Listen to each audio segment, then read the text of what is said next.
ہاں شیعہ بھی اچھا، وہابی بھی اچھا، اہل حدیث بھی اچھا، رافضی بھی اچھا، جماعتی بھی اچھا، سب اچھے ہیں، سب دین کا کام کر رہے ہیں۔ یہ کس کی بولی ہے؟ صلح کلی کی۔ صلح کلی نبی کا نہیں سنیو، سن مسلم سچا نبی کے لیے، مسلک اعلی حضرت پہ قائم رہو، مسلک غوث پاک کے دست پاک میں لیا۔ الہی مجھے غوث پاک کے مریدوں میں قبول فرما، قیامت کے دن ان کے گروہ میں اٹھا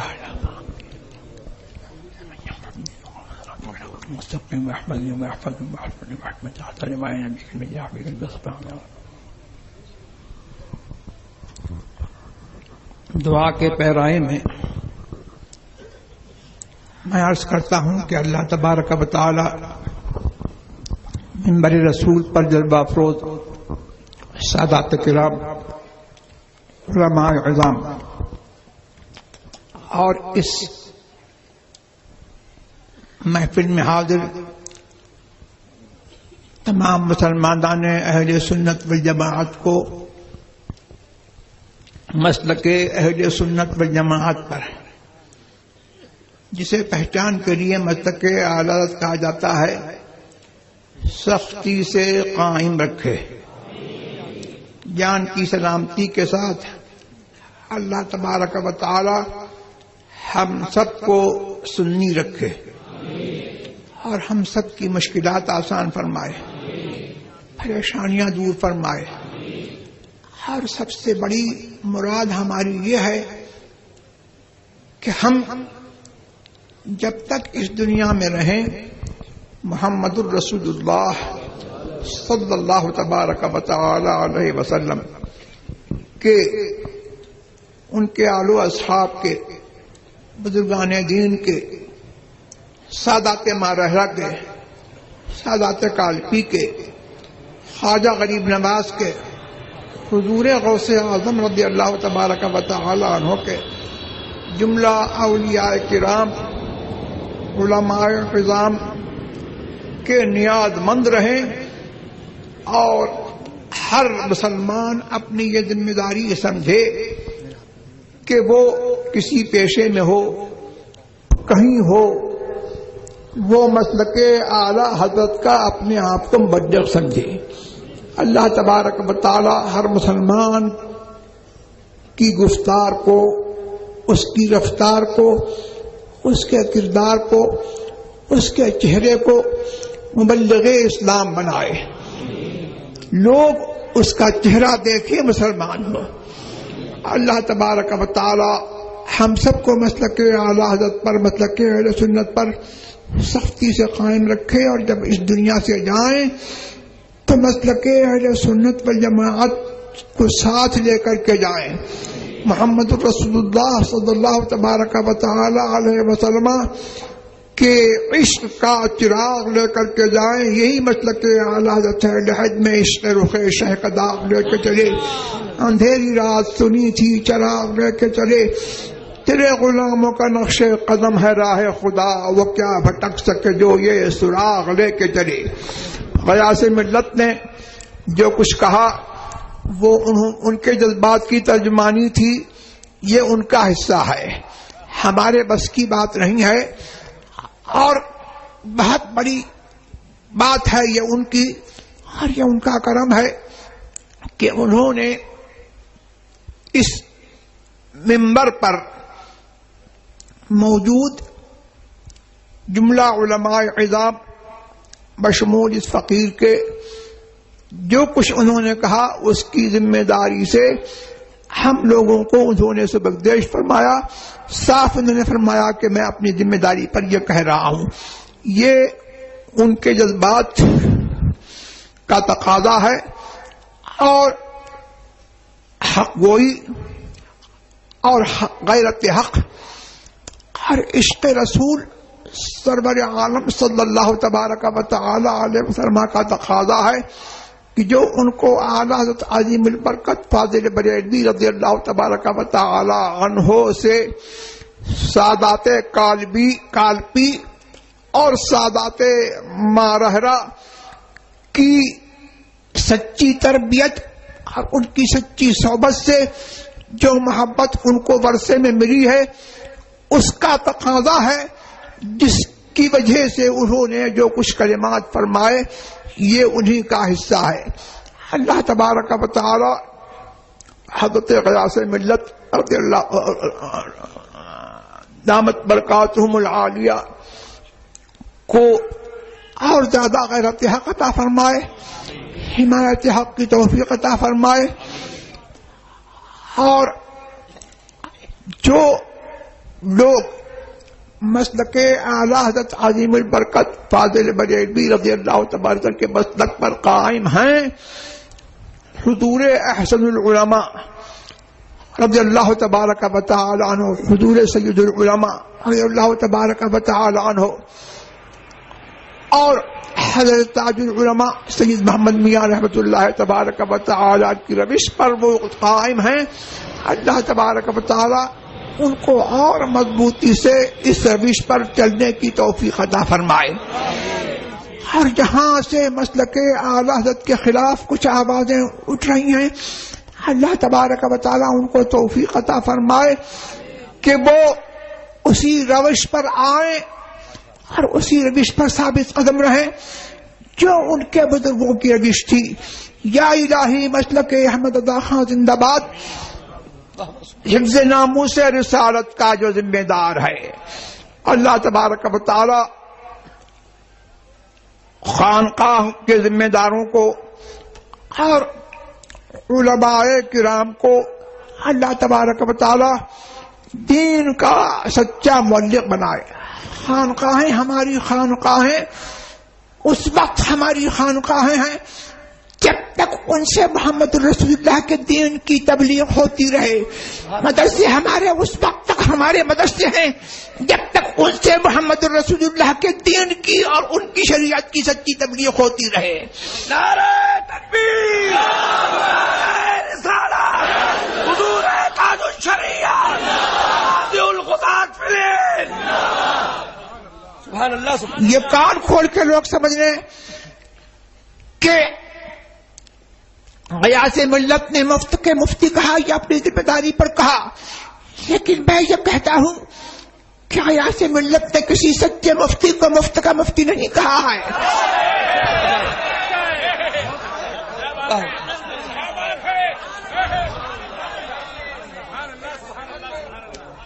یہ مفتی کا کام نہیں ہے کہ اعلی حضرت کی تحقیق کے خلاف، اعلی حضرت کا نام لے کر کے اعلی حضرت کی صریح عبارت کے خلاف، تحقیق کے خلاف فتویٰ دے اور کہے کہ یہ اعلی حضرت کے فتوے سے انحراف نہیں ہے، اور یہ کہے کہ یہ تصریحات اعلی حضرت ثابت ہے۔ عام دم برسر مطلب چلتی ٹرین کے سلسلے میں آپ کو حق ہے، آپ اگر مجتہد ہیں، صاحب تمیز ہیں، راجح اور مرجوح میں کی تمیز میں اگر آپ مستقل ہیں تو آپ کو حق ہے کہ آپ اس سلسلے میں جو چاہیں کہیں، لیکن مہربانی کر کے یہ نہیں کہہ سکتے آپ کہ یہ اعلی حضرت کی تصریحات سے ثابت ہے۔ یہ کہنا سخت فریب ہے۔ اسی طرح سے بہت سارے مسائل میں یہ کیا جا رہا ہے، استفادہ ایک طرق موجبہ سے جن سے رمضان کا ثبوت یا عید کا ثبوت ہوتا ہے، ان میں سے ایک طرق موجبہ سے ایک طریقہ ہے استفادہ خبر، کہ کسی جگہ سے گروہ در گروہ متعدد جماعتیں آئیں، سب یک زبان ہو کر کے یہ شہادت دیں کہ ہم نے اپنی آنکھوں سے چاند دیکھا، یا دیکھنے والوں کی رویت پر شہادت دیں کہ ان لوگوں نے چاند دیکھ کر روزہ رکھا اور بنا رویت انہوں نے رمضان روزہ رکھا اور آج رمضان کا فلاں دن ہے۔ یہ استفادہ ہے۔ یہ استفادہ نہیں ہے کہ نو موبائل آ جائیں یا فیکس آ جائیں یا ٹیلی فون آ جائے یا تار آ جائے اور یہ استفادہ ہو جائے، یہ فتاوی رضویہ سے کہیں ثابت نہیں ہے۔ فتاوی رضویہ کا نام لے کر کے اور ایسی تصدیق، ایسی تحقیق پیش کرنا، یہ سخت فریب ہے۔ اور مسلمانوں میں، سنیوں میں انتشار کا دروازہ کھولنا ہے، بلکہ غیر مخلصیت کی راہ پر اور آزادی کی راہ پر لگانا ہے۔ مجھے یہ خبر پہنچی کہ جب سے یہ فتویٰ دیا گیا کہ نو موبائل اگر آ جائے تو استفادہ ہو جائے گا، لوگوں میں فتنہ اور انتشار ہے، برپا ہے۔ عوام بیچارے کہاں جائیں اور ان کو گمراہی سے کیسے بچایا جائے؟ اب جو سچا پکا سنی حنفی مفتی ہے وہ کیا کرے؟ وہ کہے کہ ابھی چاند کی خبر نہیں آئی، بھیڑ کہتی ہے کہ آپ عید کیجئے ورنہ ہم کسی وہابی کے، فلاں وہابی کے پیچھے جو ہے نماز پڑھ لیں گے۔ اس قسم کے واقعات ہو چکے۔ اللہ تبارک و تعالی مسلمانان اہل سنت والجماعت کو سچی توفیق عطا فرمائے، اور اللہ تبارک و تعالی ہم سب کو مسلک عادات پر سختی سے قائم رہنے کی توفیق عطا فرمائے، اور صلح کلیت کے فتنوں سے بچائے۔ صلح کلیت کے تعلق سے میں ذرا یہ بھی کہہ دوں کہ اب یہ آوازیں اٹھ رہی ہیں کہ ہر کلمہ وہ مسلمان ہے۔ ایک مضمون بھی ایک محقق صاحب نے ازہر سے آئے اور یہ مضمون لکھ مارا کہ حدیث میں جو ہے کہ میری امت 72 یا 73 فرقے ہو جائے گی، سب جہنم میں۔ حدیث کے الفاظ ہیں کلہم فی النار، سب جہنم میں ہمیشہ رہیں گے۔ یہ حدیث کا صحیح ترجمہ ہے۔ اللہ واحدہ، مگر ایک، ما انا علیہ واصحابی۔ سرکار سے پوچھا کہ کون ہے وہ؟ سرکار نے فرمایا وہ جن چیز پر میں ہوں اور میرے صحابہ قائم ہیں۔ لیکن وہ محقق صاحب یہ کہتے ہیں کہ جس طریقے سے بے نمازی اپنے کیے کی سزا پا کر کے کچھ دن جہنم میں رہ کر کے جنت میں جائے گا، سارے فرقوں کا مآل یہ ہے کہ کچھ دن کے لیے وہ جہنم میں جائیں گے پھر جنت میں جائیں گے۔ اور انہوں نے کہہ دیا کہ یہاں پر دخول مراد ہے، خلود مراد نہیں ہے۔ یہ بہت ساری آیتوں کی تکذیب ہے، خود حدیث کے مفہوم میں تحریف ہے۔ اب ان کی پشت پناہی کون کر رہے ہیں مجھے کہنے کی ضرورت نہیں ہے، آپ کو معلوم ہے۔ کیا بات ہے؟ ان کے ساتھ کون بیٹھ رہے ہیں وہ مجھے کہنے سے نہیں، آپ کو معلوم ہے۔ اور اسی تعلق سے بدنام زمانہ کتاب عرفان مذہب و مسلک بانٹی گئی اور پوری دنیا میں چھاپی گئی، وہ بھیجی گئی، چھاپ کر کے بھیجی گئی۔ اس میں جو اہل سنت والجماعت باطل فرقوں کا رد کرتے ہیں، مرتد کو مرتد کہتے ہیں، کافر کو کافر کہتے ہیں، ان سب کو بیک زبان قلت مطالعہ اور کم فہمی اور جہل کا الزام دیا گیا، اور یہ کہا گیا کہ کچھ لوگ یہ سمجھ بیٹھے ہیں قلت مطالعہ سے کہ کسی فرقے کے اکابر کو اور اساطیر کو جب تک بار بار کافر و مرتد نہ کہا جائے، جب تک رد کا ادا ہی نہیں ہوگا۔ یہ قرآن کی سنت ہے، بار بار اللہ نے جو ہے کافر کو کافر فرمایا، حدیث کی سنت ہے، حدیث میں بار بار بدمذہبوں کا رد آیا، اور یہ ہمارے اکابر اہل سنت والجماعت کی سنت ہے، حضرت حسن میاں کی سنت ہے، حضرت سید العلماء کی سنت ہے، اور اعلیٰ حضرت عجیب البرکت رضی اللہ تبارک عنہ کی سنت ہے کہ فتاوی رضویہ میں متعدد جگہوں پر جو ہے وہ بدمذہبوں کا رد اور کافروں پر تبدیل کا جد بلیغ جو ہے اس سے بھرا ہوا، سے بھری ہوئی ہے۔ تو یہ کتاب اب بانٹی جا رہی ہے، اور اس کے بانٹنے والے کون ہیں وہ بھی آپ کو معلوم ہے۔ تو یہ باتیں حالات کا تقاضا ہے، ورنہ بہت ساری باتیں اس فقیر کے سینے میں چھپی ہوئی ہیں، میں نہیں کہنا چاہتا تھا، لیکن حالات کا تقاضا ہے اور آپ کو ہوشیار کرنا بھی ہے۔ ہمارا کام ہوشیار کرنا ہے، آپ کا کام ہوشیار ہو رہا ہے۔ سونا جنگل رات دے گی، چھائی بدی کالی ہے، سونے والوں جاگتے رہو، چوروں کی رکھوالی ہے۔ کیا بات، سبحان اللہ سبحان اللہ۔ سونا اگر بچانا ہے تو سلح کلیت سے تم کو بچنا ہے۔ سلح کلیت وہابی سے زیادہ، رافضی سے زیادہ، دیوبندی سے زیادہ سب سے بدتر زہر سلح کلیت ہے۔ اللہ تبارک و تعالیٰ مجھے اور آپ کو سب کو اس زہر قاتل سے محفوظ رکھے۔ وآخر دعوانا الحمدللہ رب العالمین۔ صاف انداز میں کہہ کے جا رہا ہوں، صلح کلی نہ بنیے گا، صلح کلی نہ بنیے گا، وہابی بھی نہ بنیے گا، صرف سنی بن کے رہیے گا۔ آپ کہیں گے مولانا یار ایک ہی ہے، صرف بریلوی سنی بریلوی بن کے کیوں رہے؟ میں نے کہا جو اس مسلک سے ہٹ جاتا ہے نا وہ ہو جاتا ہے گمراہ۔ کیا ہو جاتا ہے؟ اور گمراہ کون ہوتا ہے؟ بددین۔ بددین کون ہوتا ہے؟ بد مذہب۔ اونچا بولو، بد مذہب۔ بد مذہب سمجھتے ہیں کتنا برا ہے؟ بتائے دیتا ہوں، حدیث کی روشنی میں بتا دے۔ صرف سنی بن کے رہیے، اس کے علاوہ کوئی بھی نہیں۔ اور دین میں سیاست نہ کیجیے بھائی کہ مجھے اپنے ووٹ سنبھالنا ہے، مجھے اپنے لوگوں سے تعلق رکھنا ہے۔ ابھی تعلق رکھ کے کیا کرے گا جب وہ قبر میں جا کے وہ تعلق تجھے تباہ کر دے؟ کتاب کا نام سنیے گا شرح الصدور، لکھنے والے علامہ جلال الدین سیوطی، اعلیٰ حضرت کا حوالہ نہیں ہے، 9ویں صدی کے مجدد کا حوالہ ہے۔ وہ فرماتے ہیں کہ ایک آدمی ایسا تھا کہ جو ابو بکر و عمر کی گستاخی نہیں کرتا تھا مگر گستاخی کرنے والے سے دوستی تھی۔ ہوش کے ناخن لیجیے گا، ہوش کے ناخن، ہوش و خرد کے ساتھ بات کو سنیے گا۔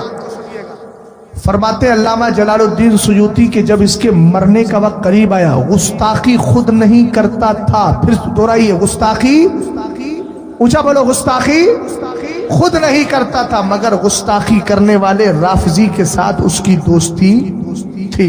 مرنے کا وقت آیا، ما لم یغرغر، ابھی روح رہا نہیں آئی تھی، ابھی اندر تک تھی، زبان کام کر رہی تھی۔ گھر والوں نے دیکھا کیفیت بدل گئی، کہا پڑھ کلمہ، پڑھ کلمہ، پڑھ کلمہ، کیفیت پر کیفیت، زور پر زور، تاکید پر تاکید۔ کلمہ زبان پہ آ ہی نہیں رہا۔ کیوں نہیں آ رہا ہے تیری زبان پہ کلمہ؟ سن لینا ذرا، میں اب بھی کہہ رہا ہوں، خدا را اپنے ایمان کو بچائیے، سیاستوں کے چکر میں تباہ مت ہو۔ 60-70 سال سے زیادہ زندگی نہیں مل رہی ہے، سب تباہ ہو جائے گا معاملہ۔ رسول کریم علیہ السلام کے دیوانوں، وہ فرماتے ہیں کہ جب مرنے کا وقت قریب آیا، کہا کلمہ پڑھ، کلمہ زبان پہ جاری نہیں ہو رہا ہے۔ انہوں نے پوچھا زبان پہ تیرے کلمہ کیوں نہیں آتا؟ تو اس نے کہا سامنے 2 شخص کھڑے ہیں اور وہ مجھ سے کہہ رہے ہیں تو کیا سمجھتا ہے شیخین کے گستاخ سے دوستی کرنے کے بعد بھی تیری زبان پہ کلمہ چڑھ جائے گا؟ ابو بکر و عمر کے گستاخ کی بات کر رہا ہوں میاں، اور جس کی دوستی مصطفیٰ کے گستاخ کے ساتھ ہو، وہ خود اپنا فیصلہ خود کرے۔ اپنے جنازے ٹھیک کر لو، جنازے مرنے سے پہلے، مرنے سے پہلے ایمان کی کیفیت طاری کر لو اپنے اوپر۔ شہزاد کو ضرورت نہیں ہے، تمہیں اپنے لیے اپنی ہی ضرورت ہے۔ بات سمجھے کہ نہیں سمجھے؟ تقریر میں آپ کے لیے اس لیے کر رہا ہوں، الحمدللہ رب العالمین میں تو بچتا ہوں، لیکن آپ سے میں اس لیے کہہ رہا ہوں کہ مجھے ان کو آپ ایسا کریں گے تو ان کا فائدہ نہیں ہے۔ آپ اپنا جنازہ ٹھیک کیجئے، مرنے سے پہلے ایمان کی توفیق مل جائے، اسی وقت ملے گی جب آپ ان ساری چیزوں پر توجہ رکھیں گے۔ بدعقیدہ کے ساتھ دوستی ہماری نہیں، یاد رکھیے گا، جو بدعقیدہ کے ساتھ بھی ملاتا ہے اور سنی کے ساتھ بھی مل کر کے رہتا ہے، اسی کو صلح کلی کہا جاتا ہے۔ اور سرکار تاج الشریعہ فرماتے ہیں بدعقیدہ وہابی سے زیادہ ڈینجر یہ صلح کلی ہوتا ہے، اس لیے کہ تیری آستین میں بیٹھا ہوا ہے، کب تجھے ڈس کے چلا جائے کچھ پتا ہی نہیں۔ اللہ سلامت رکھے۔ توجہ، سرکار نے معلوم ہے صلح کلیوں کی مثال کیا دی ہے؟ مثل المنافقی کالشاة العائرہ، فرمایا یہ منافق اور صلح کلی جو ہے نا، ان کی مثال اس بکری کی طرح ہے، کبھی بکروں کے اس ریوڑ میں جاتی ہے، کبھی اس ریوڑ میں جاتی ہے۔ سرکار علیہ السلام کی حدیث ہے، اس لیے مجھے کوئی شرم نہیں۔ جب مدینے کے تاجدار سے زیادہ حیا رکھنے والا کوئی نہیں ہے، جب سرکار بیان کر رہے ہیں تو شہزاد کیوں بیان نہیں کرے؟ حقیقت سمجھ میں آنا چاہیے، سرکار نے ان کی مثال دی ہے، وہ مثال دیکھیں اپنی، بڑی آسانی سے ہو جاتا ہے۔ وہابی کے ساتھ بھی چل رہا ہے کھانا پینا، میں نے کہا پھر نبی سے تو محبت کا دعویٰ کیوں کرتا ہے، جبکہ سرکار نے فرمایا فلا تواکلوہم ولا تشاربوہم ولا تجالسوہم۔ اور سنو، یہ صلح کلیت بہت اوپر تک جا رہی ہے، کچھ ہمارے یو پی کے بھی الٹے سیدھے پیر ادھر آ جاتے ہیں آپ کے ادھر بہت سارے بہکانے کے لیے۔ ایک ہے ہمارے علاقے میں ڈبو میاں، میں بالکل کھلے انداز میں بول رہا ہوں، شہزاد کو کسی چیز کا ڈر نہیں ہے، اور اگر کسی کو خوف ہے سوال کرنا ہے تو سوال کر سکتا ہے، اختلاف بالکل نہیں۔ ہمارے الہ آباد کی سرزمین پر وہ رہتا ہے اور آپ کے کرناٹک میں آ کے صلح کلیت پھیلا رہا ہے۔ ابے وہ اسلام کا کیا داعی ہوگا جس نے سلیمان ندوی کو وہاں لکھنؤ سے بلا کر اپنے یہاں تقریر کروائی ہو، جس کے مدرسے میں ذیشان جیسا پکا صلح کلی ہو، جس کے یہاں اشرف علی تھانوی کی تکفیر نہ ہوتی ہو، جو دیوبندیوں کو اپنا بھائی کہتا ہو، جنہوں نے تکفیر اسلام و مسلمین کے متکلمین جیسی کتابیں لکھ کر صلح کلیت کو پھیلانے کا ٹھیکہ لے لیا ہو۔ ہم نے کہا یاد رکھ، ہم تجھے ناکو چلے چبانے کے لیے تیار ہیں، اس لیے کہ امام احمد رضا خان کو پڑھا ہے، اور اعلیٰ حضرت کہتے ہیں کل کے رضا ہے خنجر خوخار برقبار، آدھا سے کہہ دو خیر منائے نہ شر۔ سنیے، رہنے تے راز کھل گیا، بندہ بھی تو خدا بھی تو، بولو معاذ اللہ۔ معاذ اللہ۔ یہ اسلام، اس کو اسلام کہا جاتا ہے۔ ایسے جاہل اور گواروں سے مرید ہو کر اپنی آخرت تباہ کیوں کر رہے ہو؟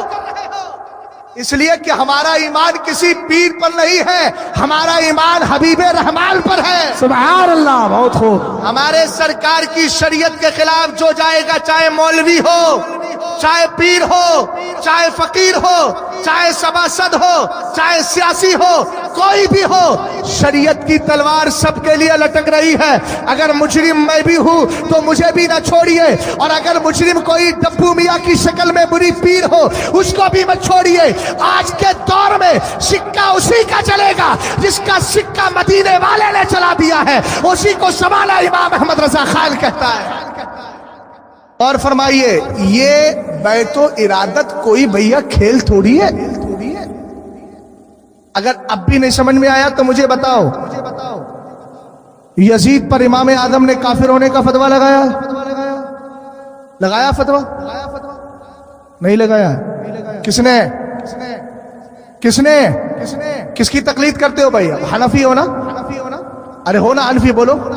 کیرلا میں شافعی بھی ہوتے ہیں، لیکن الحمدللہ ہم محبت کے اعتبار سے امام شافعی کو بھی مانتے ہیں، امام احمد ابن حنبل کو بھی مانتے ہیں، امام مالک کو بھی مانتے ہیں، مگر تقلید امام اعظم کی کرتے ہیں۔ ٹھیک ہے، امام اعظم نے ابو حنیف رضی اللہ تعالیٰ عنہ نے یزید پر کفر کا فتویٰ لگایا؟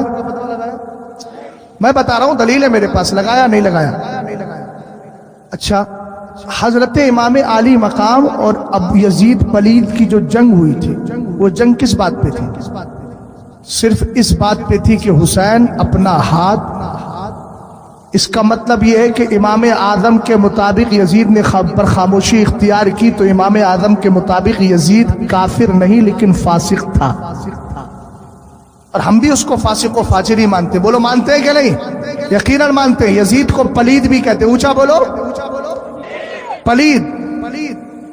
غور فرمائیے گا، امام اعظم ابو حنیفہ رضی اللہ تعالیٰ عنہ نے اس پر کفر کا فتویٰ نہیں لگایا، لیکن فاسق و فاجر مانا پتہ چلا امام اعظم کے فتوے کے مطابق اگرچہ وہ کافر نہ صحیح لیکن فاسق ہے۔ اب میں آپ کو اور تھوڑا آسان کر دیتا ہوں، اشرف علی تھانوی کو کافر ماننا اسلام کا حصہ ہے، رشید کو کافر ماننا اسلام کا حصہ ہے،